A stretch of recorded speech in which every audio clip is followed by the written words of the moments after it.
મિત્રો પોઝિટિવ ક્લાસીસમાં આપનું સ્વાગત છે। આજે આપણે ધોરણ 10 વિષય સામાજિક વિજ્ઞાન ચેપ્ટર નંબર 8 કુદરતી સંસાધનો। હવે એના આપણે પહેલા બે સવાલ ભણી ગયા છીએ। હવે આપણે ત્રીજો સવાલ ભણવાનો છે।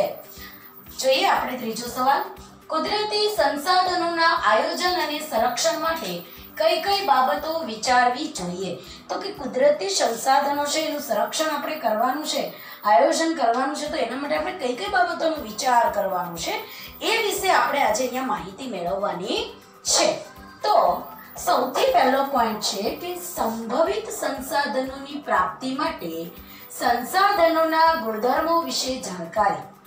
સંભવિત એટલે કેવું કે સંભાવના છે કે સંસાધનો ભવિષ્યની અંદર આટલા હશે, એટલે કે સંભવિત સંસાધનોની પ્રાપ્તિ માટે સંસાધનોના ગુણધર્મો હોવા જરૂરી છે। એટલે કે ગુણધર્મો વિશે આપણને તમામ માહિતી હોવી જોઈએ। આપણે પહેલો જ પોઈન્ટ જોઈએ તો કે કોઈ એક દેશમાં કે પ્રદેશમાં ઉપયોગમાં લેવાયેલા હોય એવા કે વપરાયા વિનાના। જો સંસાધનો કેવા હોય, એક તો એવા હોય કે જે ઉપયોગમાં લેવાયેલા હશે, એક એવા કે જે વપરાયેલા નથી, એટલે કે વપરાયા વિનાના સંભવિત જે સંસાધનો છે એના વિશેની આપણી માહિતી હોવી જોઈએ કે કેટલા એવા સંસાધનો છે કે જે વપરાયેલા નથી અને કેટલા એવા સંસાધનો છે કે જે વપરાઈ ગયા છે। વપરાયેલા અને નહીં વપરાયેલા આવા તમામ સંસાધનોની આપણને શું હોવી જોઈએ? જાણકારી હોવી જોઈએ। ફરી એકવાર આપણે આ ટોપિક ભણવાનો છે, મગજમાં બેસવો જ પડે। જો કોઈ એક દેશમાં કે પ્રદેશમાં ઉપયોગમાં લેવાયેલા કે વપરાયા વિનાના સંભવિત સંસાધનોની પ્રાપ્તિ એટલે કે એવા કેટલા સંસાધનો છે કે જે આપણને પ્રાપ્ત થઈ શકે એમ છે, એટલે કે એવા કુદરતી સંસાધનોની પ્રાપ્તિ માટે તેમજ એ સંસાધનોના ગુણધર્મો વિશે આપણને જાણકારી હોવી જોઈએ। એટલે પહેલો પોઈન્ટ કે સંભવિત સંસાધનોના પ્રાપ્તિ માટે સંસાધનોના ગુણધર્મો વિશે માહિતી હોવી જોઈએ। આ છે આપણો પહેલો ટોપિક। સેકન્ડ પોઈન્ટ પર જઈએ કે અનિવાર્ય હોય ત્યાં જ સંસાધનો વાપરવા, એટલે કે એવી વસ્તુ હોય કે એનું કોઈ નિવારણ નથી, તમારે ફરજિયાતપણે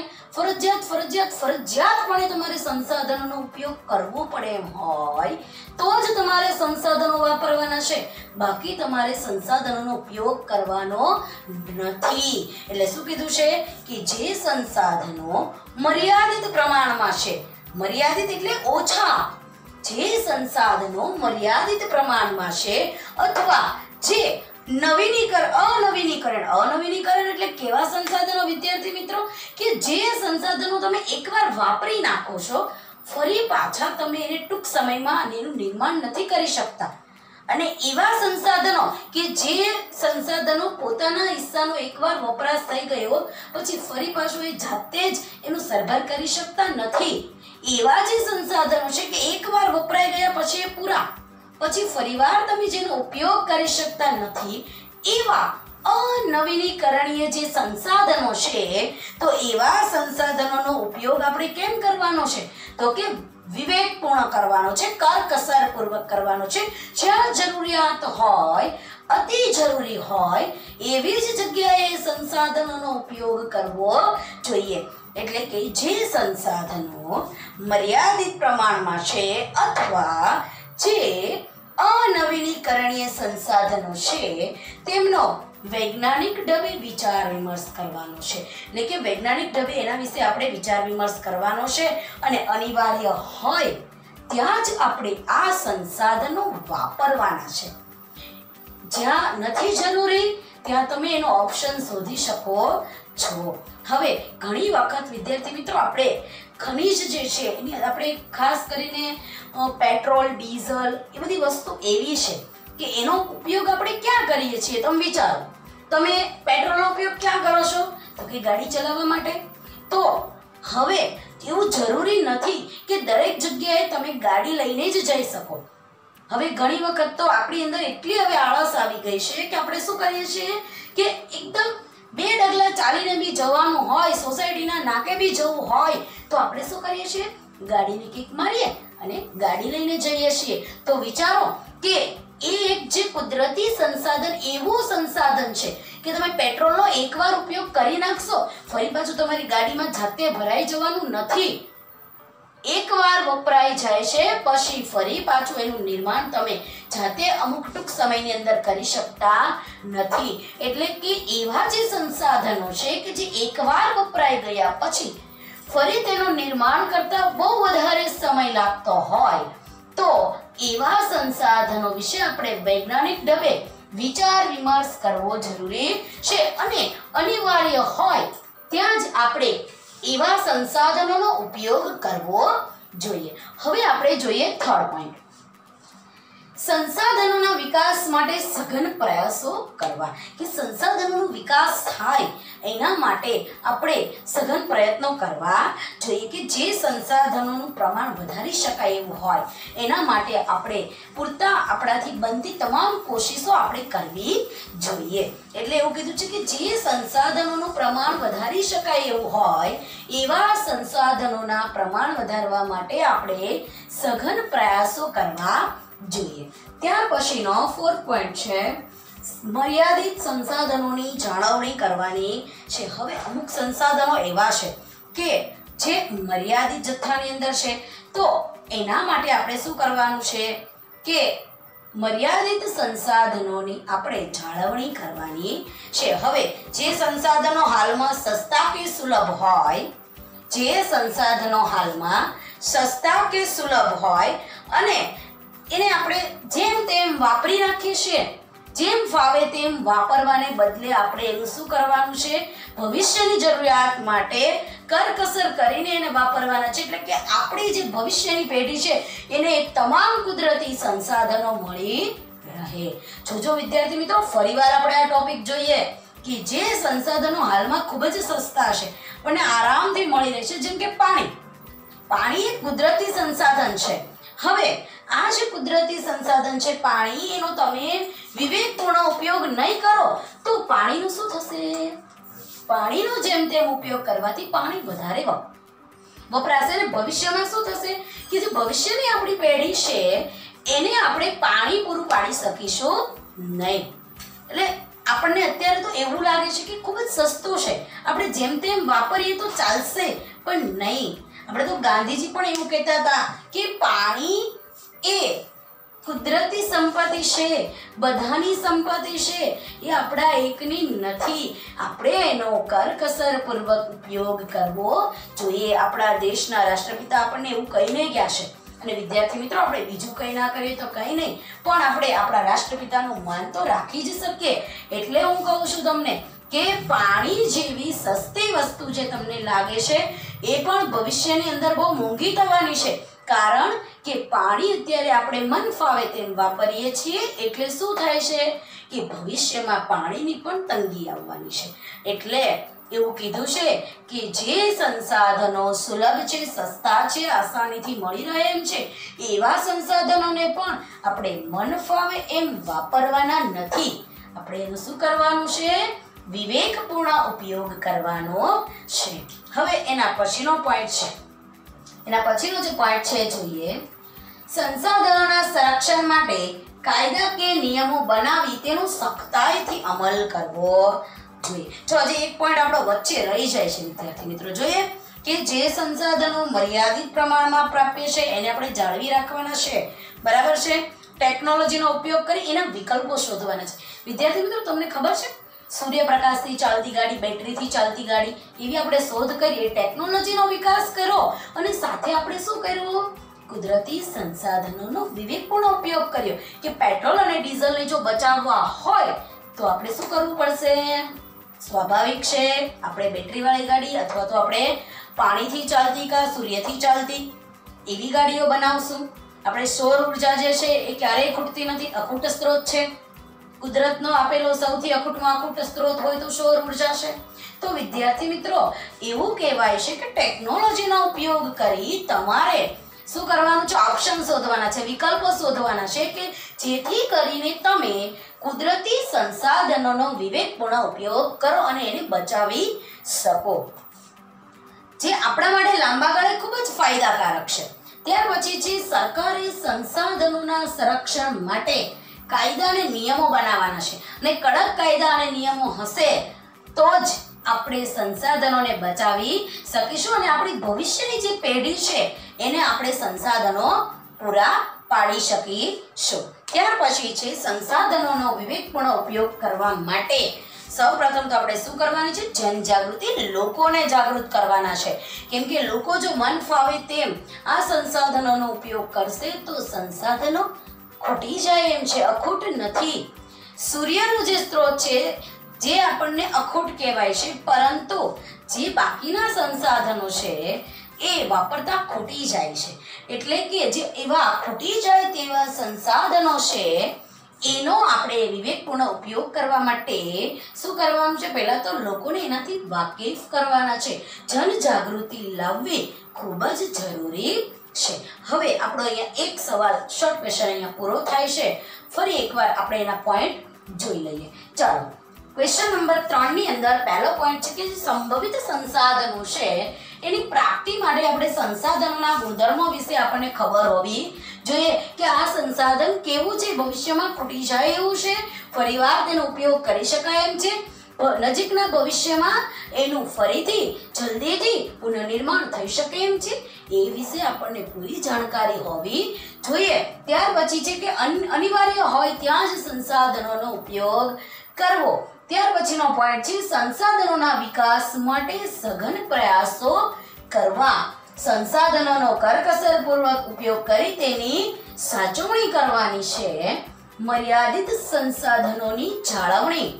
સંસાધનોના સંરક્ષણ માટે કાયદા કે નિયમો બનાવી તેનો સખ્તાઈથી અમલ અને સંસાધનોના વિવેકપૂર્ણ ઉપયોગ માટે જનજાગૃતિ કેળવવી. હવે અત્યાર સુધી વિદ્યાર્થી મિત્રો ક્લાસની અંદર મોસ્ટ ઓફલી મોટા સવાલ તમને કરાવું ત્યારે નાના સવાલ વિશે થોડી માહિતી આપેલી હોય છે, પરંતુ આપણે આ ઓનલાઈનની અંદર એક બેસ્ટ બેનિફિટ છે તમારા માટે.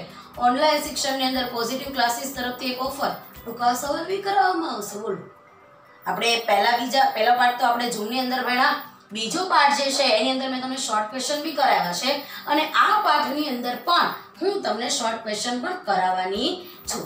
બરાબર છે. હવે આપણે પ્રશ્ન નંબર 2 જે છે એટલે કે 2 ગુણ 3 ગુણના જે સવાલ છે એ પણ આપણે થોડાક હાઇલાઇટ કરીશું કે જેથી કરીને ક્યાંક કંઈક છૂટી જતું હોય તો એનો ગેરલાભ આપણને થાય નહીં. ચાલો હવે જોઈએ પહેલો સવાલ. સંસાધનોનું સંરક્ષણ એટલે શું? સંસાધનોનું આયોજન શા માટે અનિવાર્ય બન્યું છે? કે શા માટે સંસાધનોનું સંરક્ષણ કરવું પડે એમ છે કે એવી કઈ બાબતો છે કે અનિવાર્ય બની ગયું છે કે સંસાધનોનું સંરક્ષણ કરવું જ પડશે? તો જોઈએ આપણે. પહેલું છે કે સંરક્ષણ એટલે શું? પહેલો પોઈન્ટ છે કે કુદરતી સંસાધનોના યોગ્ય વ્યવસ્થાપનને આપણે શું કહીએ છીએ? સંરક્ષણ. વિદ્યાર્થી મિત્રો 1 ગુણની અંદર MCQ ની અંદર ખાલી જગ્યાની અંદર પૂછાઈ શકે છે. Very very very most IMP. સંસાધનોનું સંરક્ષણ એટલે શું? તો કુદરતી સંસાધનોના યોગ્ય વ્યવસ્થાપનને આપણે શું કહીએ છીએ? સંસાધનોનું સંરક્ષણ કહીએ છીએ. હવે આપણે એવું કહેવાય કે વિદ્યાર્થી માનવીની જરૂરિયાતો છે ને અમર્યાદિત છે અને કુદરતી સંસાધનો કેવા છે? મર્યાદિત છે. આપણી જરૂરિયાતોનો ક્યારેય અંત થતો જ નથી. સ્વાભાવિક છે. માનવીને જેટલું મળે ને વિદ્યાર્થી મિત્રો, આ સ્ટોરી છે ને, હું માનવીની જરૂરિયાતો અમર્યાદિત છે એની આખી સ્ટોરી છે ને એ હું તમને કહીશ ક્યારેક, કેમ કે અત્યારે કહીશું તો આપણો લેક્ચર બહુ લાંબો થઈ જશે. એની એક સ્ટોરી છે વિદ્યાર્થી મિત્રો કે જ્યારે માણસ પાસે કંઈ ના હોય ને ત્યારે એને થોડુંક બી મળે ને તો બહુ સંતોષ લાગે, પણ જેમ મળતું જાય ને એમ એની જરૂરિયાતો વધતી જ જતી હોય છે. એટલે એવું કહેવાય છે કે માનવીની જરૂરિયાતો અમર્યાદિત છે, એનો ક્યારેય અંત થતો જ નથી. અને એની સામે કુદરતી સંસાધનો કેવા છે? તો કે મર્યાદિત છે, ઓછા જથ્થામાં છે. વાપરનારા અનેક છે પણ વસ્તુ એક જ છે. આવી બને છે ઘટના. બરાબર ને? બીજો પોઈન્ટ આપણે જોઈએ અસાધારણ વસ્તી વિસ્ફોટને કારણે સંસાધનોનો વધુ વપરાશ. આ ટોપિક પણ આપણને કંઈક એવું જ સૂચવે છે. શું કહે છે કે વસ્તી કેટલી વધી, અસાધારણ વસ્તીમાં વધારો થયો, તો એની સામે આપણે શું કરવાનું છે કે સંસાધનોનો વિવેકપૂર્ણ ઉપયોગ કરવો પડશે. જો આપણે સંસાધનોનો વિવેકપૂર્ણ ઉપયોગ નહીં કરીએ તો શું થશે વિદ્યાર્થી મિત્રો કે આપણી જે ભવિષ્યની પેઢી છે એને ક્યારેય આ સંસાધનોનો લાભ મળશે જ નહીં. એટલે અહીંયા કીધું છે કે વસ્તીનો જે એવું કહેવાય કે વસ્તી વિસ્ફોટ, જે વસ્તી વિસ્ફોટ થયેલો છે એના કારણે સંસાધનોનો વધુ પડતો વપરાશ થયેલો છે. આપણે ચોપડીની અંદર પણ એવું જ કીધું છે કે છેલ્લા 100 વર્ષની અંદર માનવીય વિજ્ઞાન અને ટેકનોલોજીના ક્ષેત્રે ખૂબ હરણફાળ ભરી છે અને એની સાથે સાથે જ વસ્તીમાં પણ અસાધારણ વધારો થયો છે અને જેને કારણે શું થયું છે, સંસાધનોનો વધુ પડતો વપરાશ થયો છે. ત્રીજો પોઈન્ટ આપણે જોઈએ, સંસાધનોનો વિવેકપૂર્ણ ઉપયોગ કરવાનું અત્યંત જરૂરી બની ગયેલું છે. શા માટે આપણે સંસાધનોનો વિવેકપૂર્ણ ઉપયોગ કરવો? વારંવાર આપણે એકની એક જ વસ્તુ ભણીએ છીએ એવું લાગે છે તમને? એનું કારણ છે કે આ પણ સંસાધનોનું સંરક્ષણ છે અને આ સવાલ પણ સંસાધનોનું સંરક્ષણ છે. શોર્ટ ક્વેશ્ચન હંમેશા લોંગની અંદર આવી જતા હોય છે, પણ આ લોકડાઉનના સમયની અંદર કોરોના અંદર ઘર ન કરી જાય એટલે આપણે શું કરવું પડે, બધું ભણાવવું પડે. વળી છોકરાઓના મગજમાં ક્યાંક ને ક્યાંક નીકળી ગયું તો બરાબર ને? એટલે આપણે શું કરવું પડે, નાનું મોટું ઝીણું ઝીણું નાનું ટચકું ટુકડું બધું ભણવાનું. એટલે આપણે આ રિપીટ કરીએ છીએ. તમને એવું લાગે મેડમ તો એકનું એક ભણાવે છે, તો બધું એકનું એક જ આવે, મોટામાંથી જ નાનું બને. નાના નાના કણો ભેગા થઈને મોટું બન્યું હોય, બને ને? ટીપે ટીપે ટીપે સરોવર ભરે, સરોવર સરોવર સરોવર દરિયો બને, બને ને? હા, તો આપણે એવું જ કરવાનું છે. ચાલો જોઈએ. તો સંસાધનોનો વિવેકપૂર્ણ ઉપયોગ કરવાનું અત્યંત જરૂરી બનેલું છે. સંસાધનોનું સીધું, જો વિદ્યાર્થી મિત્રો સંસાધનોનું સંરક્ષણ કરો ને એટલે એનો સીધો સંબંધ કોની સાથે છે ખબર છે તમને? સંસાધનોના સંરક્ષણનો સીધો સંબંધ સંસાધનોની અછત સાથે છે.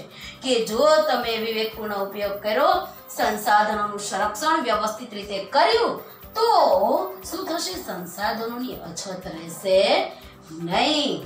ત્યાર પછી જોઈએ કે સંસાધનોના અવિવેકપૂર્ણ વપરાશને કારણે એવું પણ બનશે કે પ્રજાનું જીવન ધોરણ જાળવી રાખવાનું એકદમ દુષ્કર કાર્ય બની જવાનું છે. જો આવું ને આવું ચાલ્યું રહ્યું તો આપણી ભવિષ્યની પેઢી નક્કી વિચારી કેવી રહેશે? કા પાણી વગરની ને કા ફરી પાછો આદિમાનવ જેવું થશે. આદિમાનવ તો નહીં, પણ એની પછીનું વિચાર કે પગે ચાલીને બધે જવું પડશે. એટલે આમ જોતા ઘણો ફાયદો થશે. બધા રોગ તો 50% જતા રહેશે, આપણને 50% રોગ ક્યાંથી થાય? બેઠાડું જીવનને કારણે થાય ને. એટલે શું કહે છે કે સંસાધનોના અવિવેકપૂર્ણ ઉપયોગને કારણે, આડેધડ બેફામ ઉપયોગને કારણે શું થાય છે કે સંસાધનોના અવિવેકપૂર્ણ વપરાશ આમને આમ જો ચાલુ રહેશે તો દેશનો વિકાસ અને પ્રજાનું જીવન ધોરણ કેવું બની જશે? જાળવી રાખવું બહુ જ દુષ્કર બની જવાનું છે. અને છેલ્લો એકદમ લાસ્ટ પોઈન્ટ છે કે આથી જ સંસાધનોનું સંરક્ષણ અને પુનઃ ઉપયોગ અંગે ગંભીરતાથી આયોજન કરવું ખૂબ જ અનિવાર્ય છે. ફરી એકવાર બોલું છું, સાંભળજો. આથી સંસાધનોનું સંરક્ષણ અને પુનઃ ઉપયોગ, પુનઃ એટલે ફરીવાર તેનો ઉપયોગ કરવા માટે ગંભીરતાથી આયોજન કરવું ખૂબ જ અનિવાર્ય બની ગયું છે. હવે આપણે જોઈએ ક્વેશ્ચન નંબર 2, જમીન નિર્માણ. જમીન નિર્માણની પ્રક્રિયા વર્ણવી, તેના પ્રકારો શેના આધારે પાડ્યા છે એના વિશે આપણે માહિતી મેળવવાની છે. વિદ્યાર્થી મિત્રો, જમીનનું નિર્માણ કઈ રીતે થાય છે, આપણે જેના પર રહીએ છીએ એ જમીન કઈ રીતે બનેલી છે, શેનાથી બનેલી છે એના વિશે તો આપણને માહિતી હોવી જોઈએ. અત્યાર સુધી તો આપણે થોડું ઘણું ભણ્યા જ હશો, પણ હવે તો આપણે 10મા ધોરણના વિદ્યાર્થી છીએ. તો કોઈ આપણને પૂછે કે ચાલ ભાઈ તું તો 10મા ધોરણમાં ભણે છે, તને તો ખબર જ હશે કે આ જમીન કઈ રીતે બની છે, બરાબર ને? તો ચાલો આપણે ભણીએ. એવું કીધું છે કે જમીન નિર્માણના તત્વો કયા કયા તત્વોનું મિશ્રણ થઈ અને જમીન બનેલી છે? ચાલો સૌથી પહેલા આપણે જોઈએ તો કે જમીન તાપમાનના મોટા તફાવતો. હવે આ તાપમાન છે, ઘણી વખત વધારે પડતી ઠંડી, ઘણી વખત વધારે પડતી ગરમી, વરસાદ, આ બધું છે એ પણ જમીન નિર્માણમાં ભાગ ભજવે છે. જો હું પોઈન્ટ બોલતી જાઉં છું, તાપમાનમાં થતા મોટા તફાવતો, વરસાદ, હિમ, હવા, વનસ્પતિ, જીવજંતુ વગેરે પરિબળોની અસરથી માટીની નીચે રહેલા માટીની નીચે રહેલા જે મૂળ ખડકો છે એનું ખવાણ અને ધોવાણ, માટીની નીચે રહેલા મૂળ તત્વો, મૂળ ખડકોના ખવાણ અને ધોવાણથી શું બને છે? જમીનનું નિર્માણ થાય છે. હવે તેમાં જૈવિક અવશેષો, ભેજ અને હવા, ત્રણ વસ્તુ પણ આની અંદર ભળેલી હોય છે અને એનાથી જમીનનું નિર્માણ થાય છે. ત્યાર પછી છે કે ખનિજો અને જૈવિક તત્વોનું મિશ્રણ છે. જમીન એ શું છે વિદ્યાર્થી મિત્રો?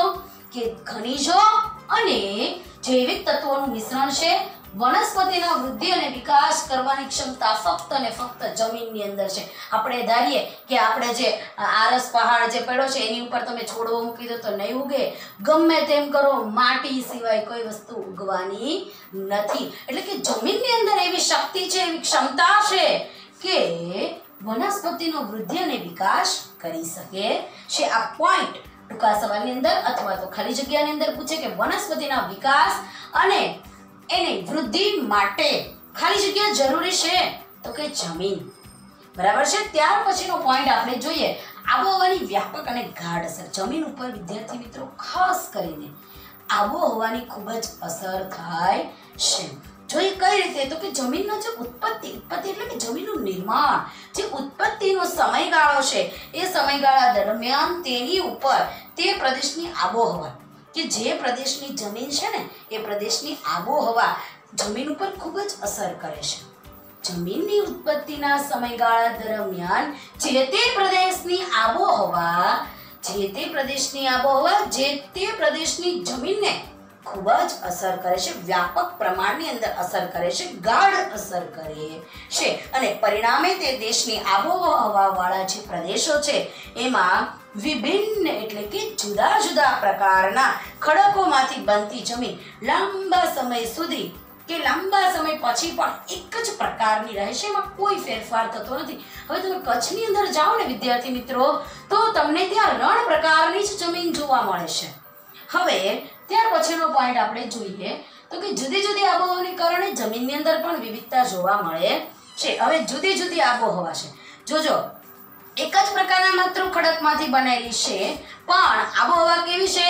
જુદી જુદી. તો જ્યાં આબોહવા જુદી જુદી છે ત્યાં તમને જમીનની અંદર પણ વિવિધતા જોવા મળે છે. ત્યાર પછીનો ટોપિક છે જમીનના પ્રકારો. તો આપણે જમીનના પ્રકારો કઈ કઈ બાબતોને આધારે પાડીએ છીએ? શેના આધારે પાડીએ છીએ? તો પહેલું તો જમીનનો રંગ. જમીનના રંગને આધારે રાતી, કાળી, લાલ માટી જે આપણે કહીએ છીએ ને કાપની જમીન, આ બધી જમીનના રંગને આધારે એના પ્રકાર પાડીએ છીએ. એટલે પહેલું છે રંગ, ત્યાર પછી આબોહવા, માતૃ ખડકો, કણ રચના અને ફળદ્રુપતાને આધારે આપણે જમીનના પ્રકારો પાડી શકીએ છીએ. તો જમીનના પ્રકારો કઈ કઈ બાબતોને આધારે પાડી શકાય છે? એક ગુણની અંદર સવાલ પૂછાઈ શકે છે. Very very very most IMP question. કયો? તો કે જમીનના પ્રકારો કઈ કઈ બાબતોને આધારે પાડી શકાય છે? તો કે રંગ, આબોહવા, માતૃ ખડકો, કણ રચના અને તેની ફળદ્રુપતાને આધારે જમીનના પ્રકારો પાડી શકાય છે. હવે વિદ્યાર્થી મિત્રો આપણો લાસ્ટ ક્વેશ્ચન છે કાપની જમીન વિશે નોંધ લખો. ટૂંકી નોંધ આપવાની છે. 3 ગુણની અંદર 2 ગુણની અંદર આ સવાલ પૂછાઈ શકે છે. કાપની જમીન વિશે માહિતી આપો. અને આને ટ્વિસ્ટ કરીને સવાલ બીજી રીતે પણ પૂછાઈ શકે છે કે કાપની જમીન ક્યાં ક્યાં આવેલી છે? કાપની જમીનના લક્ષણો જણાવો. પણ બધાના 3 ના આન્સરમાં તમારે એક જ વસ્તુ લખવાની છે. ચાલો હવે આપણે સવાલ ચાલુ કરીએ. પહેલો ટોપિક છે ભારતના કુલ ક્ષેત્રફળના લગભગ 43% જેટલી છે. એટલે કે ભારતમાં જે કાપની જમીન છે એ કેટલા વિસ્તારની અંદર ભારતનું જે કુલ ક્ષેત્રફળ છે એના 43% જેટલા વિસ્તારમાં કાપની જમીન જોવા મળે છે. ખાલી જગ્યાની અંદર પૂછાય 1 ગુણના સવાલની અંદર પૂછાય, એમસીક્યુ ની અંદર પૂછાય, 1 ગુણમાં બધે આવી જશે કે ભારત કાપની જમીન કેટલા વિસ્તારમાં આવેલી, ભારતના કુલ ક્ષેત્રફળમાં કેટલા ટકા કાપની જમીન છે, બરાબર છે? એટલે આ નોટ ડાઉન કરજો ખાસ. હવે નાના નાના શોર્ટ ક્વેશ્ચન છે એ તમારે ખાસ સાંભળતા રહેવાના. હું વચ્ચે વચ્ચે કહેતી જઈશ, એટલે કે જ્યારે હું પેપર કાઢીશ ત્યારે આવા વચ્ચેથી જ ક્વેશ્ચન પૂછવાની છું. અને બોર્ડની અંદર પણ હવે ખાસ કરીને દિલ્હી બોર્ડ, હવે એમાં આપણે આ જ કરવાનું છે, વચ્ચેથી જ સવાલ આવવાના છે. ક્યાંય તમને કોઈ સ્પેશિયલ કે ટૂંકા સવાલ કે ખાલી જગ્યા કે એમસીક્યુ કોઈ આપી દેવાનું નથી. ગમે ત્યાંથી ગમે ત્યાં પૂછાઈ શકે, બરાબર છે? એટલે વચ્ચે વચ્ચે ખાસ આવું જોતું રહેવાનું. ભારતના કુલ ક્ષેત્રફળના કેટલા ટકા? 43% કાપની જમીન આવેલી છે. ત્યાર પછી કાપની જમીન કઈ કઈ જગ્યાએ આવેલી છે? 1 ગુણની અંદર સવાલ પૂછાઈ શકે છે, અથવા તો 2 ગુણમાં પૂછાય તો કાપની જમીન કયા કયા વિસ્તારોમાં આવેલી છે. તો થોડુંક મોટું વિસ્તારથી આ બધું લખવાનું. 1 ગુણમાં પૂછાય કે કાપની જમીન ક્યાં આવેલી છે, તો હું અત્યારે જે કાંઈ પ્રદેશોના નામ બોલું ખાલી એટલા પ્રદેશોના નામ જ લખવાના છે. તો કાપની જમીન પૂર્વે બ્રહ્મપુત્ર નદીના ખીણ પ્રદેશથી શરૂ કરવાની. પૂર્વએ બ્રહ્મપુત્ર નદીના ખીણ પ્રદેશથી શરૂ કરી પશ્ચિમે સતલુજ નદી સુધી વિસ્તરેલો છે. ત્યાર પછી ક્યાં જવાનું? ઉત્તરમાં. જો પૂર્વએ ક્યાંથી? તો કે પૂર્વએ બ્રહ્મપુત્ર નદીથી આ બાજુ પશ્ચિમે સતલુજ નદી સુધી. ત્યાર પછી ઉત્તર ભારતના મેદાનમાં અને દક્ષિણ ભારતમાં કઈ કઈ જગ્યાએ? નર્મદા, તાપી, મહાનદી, ગોદાવરી, કૃષ્ણા અને કાવેરી. જોજો કઈ કઈ નદીઓ? નર્મદા, તાપી, મહાનદી, ગોદાવરી, કૃષ્ણા અને કાવેરીના ખીણ પ્રદેશમાં તેમજ મહાનદી, ગોદાવરી, કૃષ્ણા, કાવેરીના મુખ્ય ત્રિકોણ પ્રદેશમાં તમને કાપની જમીન જોવા મળે છે. ફરી એકવાર જોજો, કાપની જમીન તમને ક્યાં જોવા મળે? તો કે પૂર્વએ બ્રહ્મપુત્ર નદીના ખીણ પ્રદેશથી શરૂ કરી પશ્ચિમે ક્યાં સુધી? તો કે સતલુજ નદી સુધી. અને સતલુજ નદીના ક્યાં? તો કે ઉત્તર ભારતના મેદાનમાં. ત્યાર પછી દક્ષિણમાં કઈ કઈ નદીઓ? નર્મદા, તાપી, મહાનદી, ગોદાવરી, કૃષ્ણા, કાવેરી એના ખીણ પ્રદેશમાં. અને પછી શું કીધું કે મહાનદી, ગોદાવરી, કૃષ્ણા અને કાવેરીના મુખ્ય ત્રિકોણ પ્રદેશમાં પણ કાપની જમીન જોવા મળે છે. ત્યાર પછી એવું કીધું છે કે એના લક્ષણો. કાપની જમીન કેવી છે? તમને કઈ રીતે આઈડિયા આવશે કે આ કાપની જમીન છે? તો જોઈએ, નદીઓએ પાથરેલા કાપની જમીન. નદીઓના કાપથી બનેલી જે જમીન છે એને આપણે કેવી જમીન કહીએ? કાપની જમીન કહીએ છીએ. હવે એમાં કઈ કઈ વસ્તુઓ હોય છે? તો કે પોટાશ, ફોસ્ફરસ એસિડ અને ચૂનાનું પ્રમાણ વધારે હોય છે. કાપની જમીનમાં કઈ કઈ વસ્તુઓ હોય છે? તો કે પોટાશ, ફોસ્ફરિક એસિડ અને ચૂનાનું પ્રમાણ વધારે હોય, જ્યારે નાઇટ્રોજન અને હ્યુમસનું પ્રમાણ ઓછું હોય છે. ત્યાર પછી ત્રીજો પોઈન્ટ છે, જુદા જુદા કઠોળના પાક લેવામાં આવે તો જમીનમાં નાઇટ્રોજનનું પ્રમાણ વધારી શકાય છે. કાપની જમીનની અંદર જો તમે અલગ અલગ પ્રકારના કઠોળના પાક લો તો તમારી જમીનની અંદર નાઇટ્રોજનનું પ્રમાણ છે એ વધારી શકાય છે. અને લાસ્ટ પોઈન્ટ છે કે કાપની જમીનમાં તમે કયા કયા પાક લઈ શકો છો? તો 1 ગુણની અંદર સવાલ પૂછાઈ શકે છે કે કાપની જમીનમાં કયા કયા પાકો લેવામાં આવે છે. આ 1 ગુણની અંદર પૂછાય ત્યારે આપણે લખી દેવાના ઘઉં, ડાંગર, શેરડી, સણ, કપાસ, મકાઈ અને તેલીબિયાં. ફરી એકવાર જોઈએ કયા કયા પાક? ઘઉં, ડાંગર, શેરડી, શણ, કપાસ, મકાઈ, તેલીબિયાં. ફરી એકવાર ઘઉં, ડાંગર, શેરડી, શણ, કપાસ, મકાઈ, તેલીબિયાં વગેરે. બરાબર છે? હવે આજે મેં જેટલા ક્વેશ્ચન ભણાવ્યા, 1 લોંગમાં અને 3 શોર્ટ ક્વેશ્ચન આપણે ભણેલા છીએ. હવે આ વ્યવસ્થિત રીતે તમારે મોઢે કરવાના છે અને નોટની અંદર આ પોઈન્ટ સહિત વ્યવસ્થિત તમારું લખાણ હોવું જોઈએ. અને 2 વાર લખી અને વ્યવસ્થિત રીતે મોઢે કરવાના રહેશે. વિદ્યાર્થી મિત્રો, હવે તમને એક ખાસ જરૂરી સૂચના આપવાની છે. કઈ સાંભળવી છે? બહુ સરસ છે. પરીક્ષા આવે છે. ચેપ્ટર નંબર 1 ની પરીક્ષા તો તમે બધાએ આપી. સમાજની અંદર ચેપ્ટર નંબર 1 ની પરીક્ષા આપણે લેવાઈ ગઈ છે. તો હવે આપણે ચેપ્ટર નંબર 1 અને 2 બંનેની આપવાની છે. અને ક્યારે છે ખબર છે? રવિવારે સન્ડે ઇઝ હોલિડે, પણ આપણે તો પોઝિટિવ વાળા સન્ડેમાં એક્ઝામ આપીએ ને, એટલે શું કહે છે કે રવિવારે સાંજે આપણે 7 વાગે સરસ મજાનું પેપર આપણી સમક્ષ હાજર થઈ જશે. પણ એ પેપર હવે તમને શેમાં મળવાનું છે ખબર છે? એ પેપર તમને મળવાનું છે પોઝિટિવ એજ્યુકેશનની જે એપ્લિકેશન છે, એ એપ્લિકેશનની અંદર તમારે ઓનલાઈન પરીક્ષા આપવાની છે. એ એપ્લિકેશન ખોલશો ને એટલે તમને શું મળશે? એક સરસ મજાનું ઓનલાઈન પેપર મળશે. અને એ પેપરની અંદર તમારું નામ બામ સરસ મજાનું શણગારી લખી દેવાનું અને પરીક્ષા આપવાની રહેશે. હવે તમારું પેપર કેટલા ગુણનું રહેશે? 15 ગુણનું રહેશે. અને જોજો પરીક્ષા કમ્પલસરી આપવાની રહેશે. અને પેપર મેં બહુ સરસ મજાનું હાર્ડ કાઢેલું છે, પડી ખબર? એટલે સારામાં સારા માર્ક્સ લેવાના રહેશે. આ બધો રેકોર્ડ મારી પાસે રહેવાનો છે. અને જ્યારે પણ આપણું ક્લાસીસ શરૂ થશે ત્યારે આની જે સર્વિસ છે એ ત્યારે થશે. ધન્યવાદ.